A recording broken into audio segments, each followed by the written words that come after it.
Well, here we are at the last lecture of this class. It has been a really fun 4 months with you guys, and I just want to say that for me it went really fast. And I've seen all of you grow as students and as writers. I hope that what you take away from this class is that you become a lifelong lover of writing. And so in the week 12 lecture, which is our very last lecture, I'm going to go reviews English sentence structure. I'm going to go over what is a compound complex sentence. I'm going to go over, again, comparison, contrast, transition words. And then I'm going to review different kinds of introduction paragraphs, different kinds of body paragraphs, different kinds of conclusion paragraphs. I'm going to go over the difference between revision versus proofreading. And then I'll go over your week 12 final draft assignment. And so I hope to see you there at the week 12 lecture. And so as you can see, I'm going to go over, once again, sentence structure. So if you are having trouble with still writing sentences, and maybe you should attend this lecture to review how to write sentences and how to avoid sentence fragments.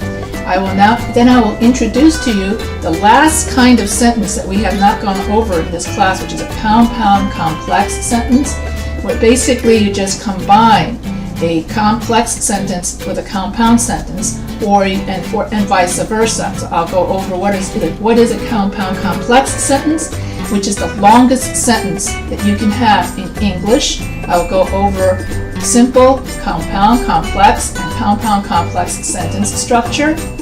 And then I will go over different kinds of transition words that you can use for your essay too, so you don't have to always say as a child, as a child, as a child. And many different ways to show differences between two things.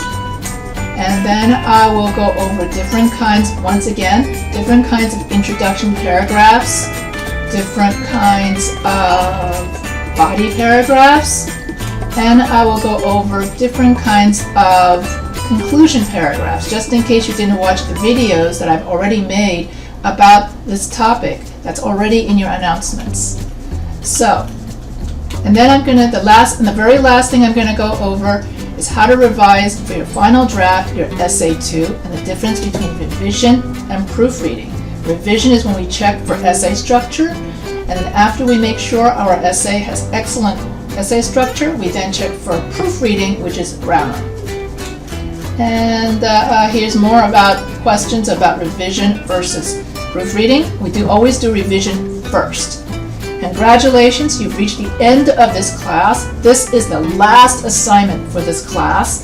And during the very last thing I'm going to go over is I'm going to go over the week 12 comparison contrast essay final draft. And I will go over the assignment components of the rubric, which I think is now 100 points. So, and then I'm going to talk about beyond the 5-paragraph essay structure. In other words, if you want to write an essay that's longer than 5 paragraphs, I will go over how you can convert the 5-paragraph essay structure into a book. And if you want to become, and I give you some suggestions, if you want to become a medical writer, and what kinds of writing nurses can do with your expertise. You can write all these kinds of medical articles with your nursing expertise. So that pretty much ends this particular lecture about what you can do with your nursing degree, and if you ever want to go into writing with your nursing degree as a side gig. Okay, so I want to say that I had a really great time these last 4 months, and that I hope to see you there in the week 12 the week 12 lecture, and it will be my very last lecture. And it's been great having all of you in this class.